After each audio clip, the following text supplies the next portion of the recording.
This is an image of the e-commerce tree of life. And as I said, this is a really good concept that I want you to remember when you think about growing a profitable, sustainable e-commerce store in the long run. Let's take a look at the very bottom of the tree. And what am I showing you there? You guessed it, those are the roots. This is where you already have proof of concept. You've already validated product market fit, which means you have the right offer and you're positioning it to the right market. So a lot of store owners already have product market fit elsewhere outside of e-commerce, right? The next stage of the e-commerce tree of life is making sure that you build really solid foundations on your online store.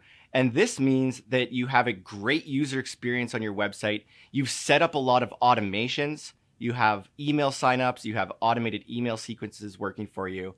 And you make sure that your site navigation is really dialed in so that the user experience is phenomenal. This would also include things like storytelling.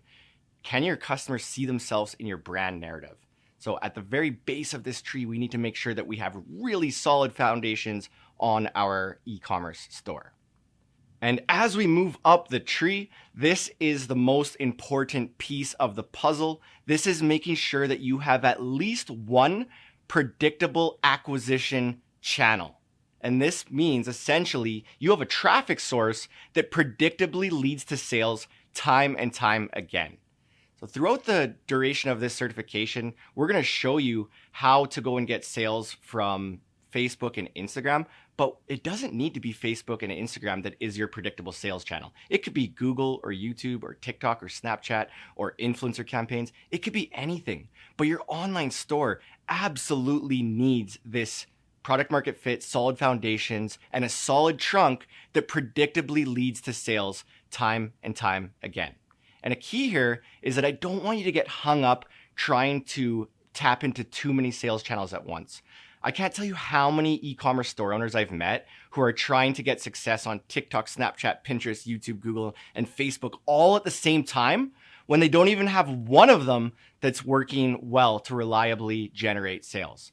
So let's just do away with all the distraction and remember that we want to focus on one channel that can continually get us repeatable sales. And this is a key thing to remember about the e-commerce tree of life. As long as you have solid roots, a solid foundation, and a really strong trunk, which is your predictable revenue source, it doesn't matter about seasonality. Like you have a base of your business that can always thrive and survive through the harshest of winter storms, right? Once we get to the top of the tree, these are more of the experiments that you want to introduce and try to test to see if you can get additional sales channels. So at the top of this e-commerce tree of life, you could see that each branch and each color is a potential additional revenue source. So on one side, you could see that it's more paid advertising channels. This could be things like TikTok, YouTube, Snapchat. There's no limit to what these paid channels can be. And way on the other side, we don't always need to be depending on advertising sources. This could be influencer marketing, affiliate marketing. This could be pop-up shops. You could start wholesaling and really build out your full ecosystem and introduce all these new revenue sources. But the biggest takeaway that I want you to remember here is that you can't build the full tree. You can't get these colorful, beautiful leaves and branches without building a really solid foundation that can help build your business and maintain your business in the long term.